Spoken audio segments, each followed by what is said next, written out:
นี่แหละทุกคนแก้วโอ้แม่งแก้วเปล่าเอารถเบียร์ลาวคนส่งเบียร์ลาวปีนแล้วทุกคนเอ้ยโอ้ยเบิ่งนี่อ๋อ นี่เบียร์ไหนลงปล่อย เข้าดาวใส่เย็นเลยเด้อเขาดาวปีนี้ บ่ได้กินเด้อ เบียร์ขายแล้ว สาวแข่งใส่ยาอดเด้อ โมเมนต์มังนี่ที่นี่ จะเลย ไม่มันมาเด้อทุกคน เพราะว่ามันต้องเบียร์นั่นแหละเนาะน้ำแตกเนาะไม่ได้กินบ่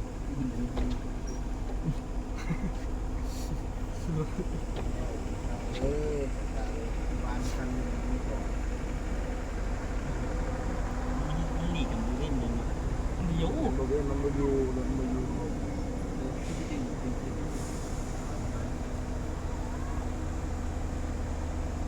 โอ้เมียคันเรียนวานนี่บ่คันนี่เมียนแหละนั่นละชื่อป้ายนี่แหละเรียนบึ้มไป ขอให้คนปลอดภัยเด้อ ให้อยู่เลย อันนี้ขึ้นมาตี้อันนี้เนาะ แมนขึ้นมาผู้ขึ้นผู้ลงเนี่ย สองคันป่ะคันเดียว เดี๋ยวมันลูกมันรุดออกจากหัว คันเดียวเนาะ มากอ๋อมันไหลลงมันจะลุกจะได้คนอ๋อเขายังไม่ได้ควบไปถามควบไปก่อน ไปเลยคืนมาแล้วลดแล้วกันไหลอยู่ เจ็ดมันมีทึงมันไหลลงมานี่เนาะ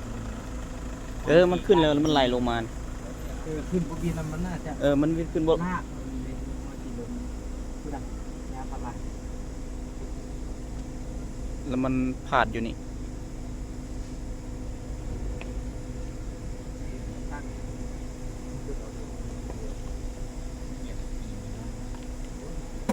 ล้างเป้าตัวเล็กที่หาแต่ยกลงสำรวจเป็นยังไงจะล้างเป้ากฎหมายไปมั้ง แต่ ตามหอยเนี่ยทุกคนรถนี่นะจะขึ้นหอดพูนเนาะแล้วก็มันขึ้นมาได้แหละมันลานลงมานี่เนาะมันก็เลยปีนอยู่นี่เนาะปีนอยู่เลยเบิ่งสะเลยนี่เบรกบ่อยู่เบรกมือบ่อยู่นี่โอ้มันเคลียร์ทางอยู่เบิ่งทุกคนเอ้ยเสียดายเต็มสะ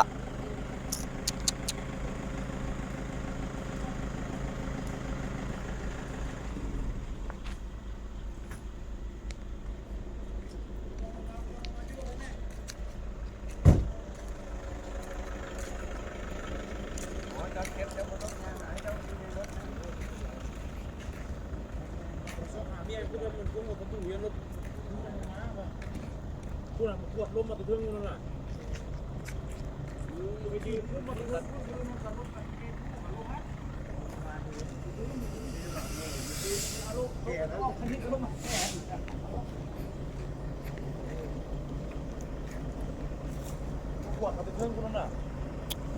ลงไปยืนเซอร์เลยเด็กกูอยู่แล้วออกไปกับอะไรแล้วยืนเซอร์เลยยืนเซอร์จับคุ้มลงมาเลยเนี่ยมาบินมานี่จับคุ้มเลยจะไปดันลุกขึ้นมาหรอ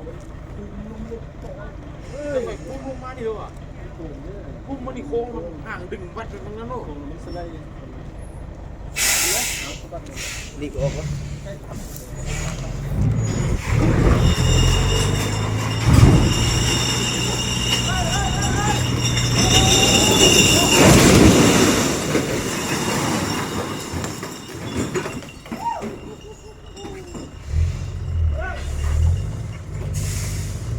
2 คันตัวหั่น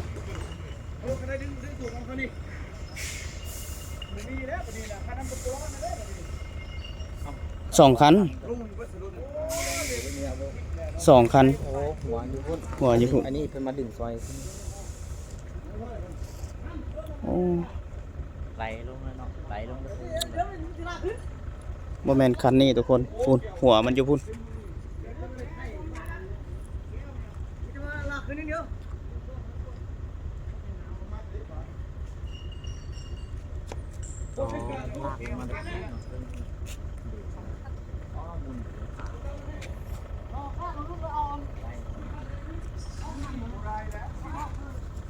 ใส่มาขาดดูด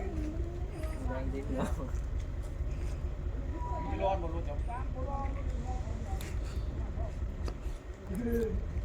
โมโหเสียดายเมื่อจากโมหอนผูดจากโมทุกคนเอ้ยก็อดเอา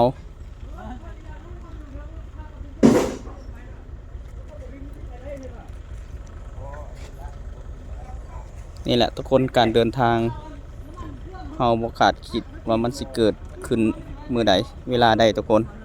ก็ขอให้ทุกคนในการสัญจรกับขี่ให้ปลอดภัยเด้อไประมัดระวัง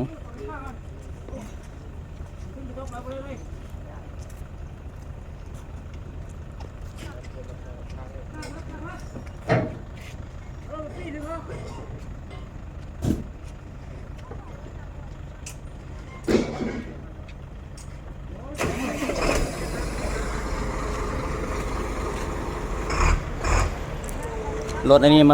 มาสวยแก่ขึ้นทุกคนเบียร์ลาว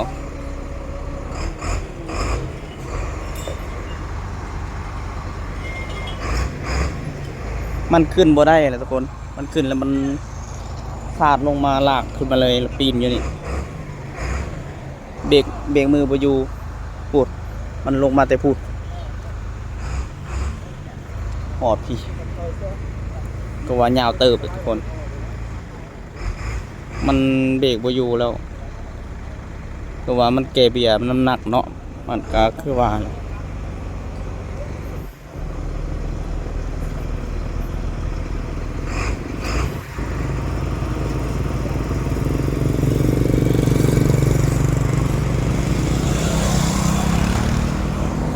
ไปสิมาก็อดใจรอก่อนเด้อเพิ่นยังเคลียร์ทางอยู่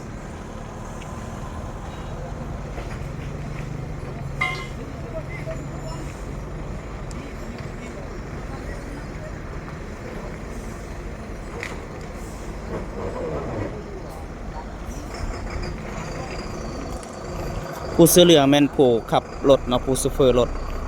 แล้วก็เมียอยู่ในรถตู้ในบาดเจ็บแหงเติบ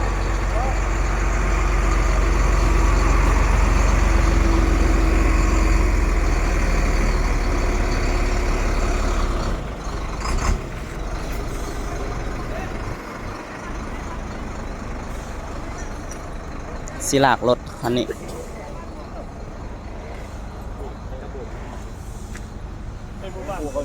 ฮะหากำมาเอาเศร้าในที่นี่เมื่อวานบ่มีนะเมื่อวานหากำมาเศร้าแต่พูดเสียงยาอดเอาเด้อ ก็รุ่นร้องเลยแรงกายของมัน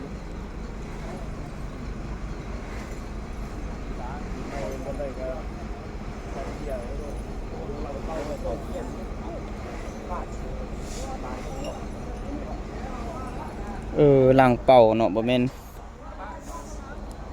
อันนี้เป็นหลังเป่าเลยทุกคนถอยนี่ได้ป่ะถอยขึ้นดิ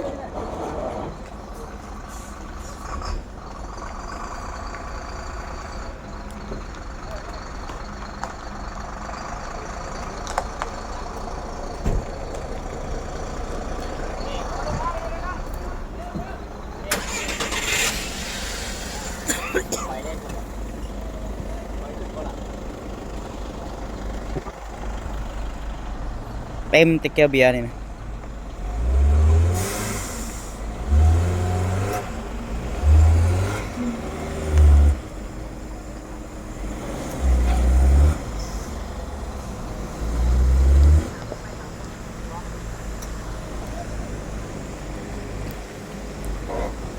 รถคันนี้คือถอยง่ายเดี๋ยววะ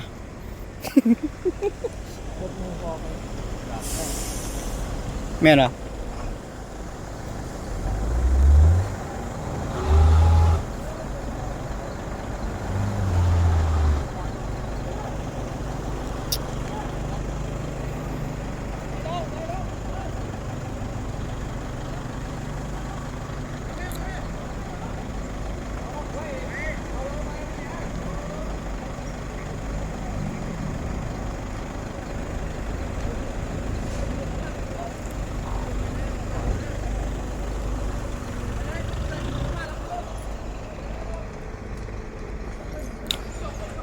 ตอนนี้ยังสิลากรถตัวนี้เนาะ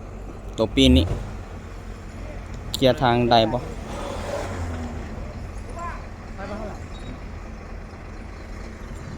เคลียร์ทางพอได้ไปได้ก่อนไปทุกคนก็สิได้กลับก่อน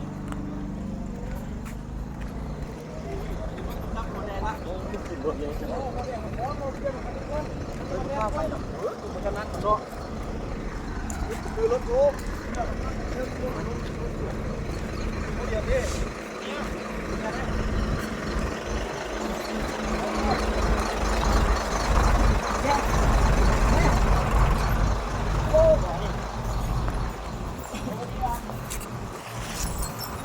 โอ้เกี่ยวเบียร์เต็มคนเอ้ย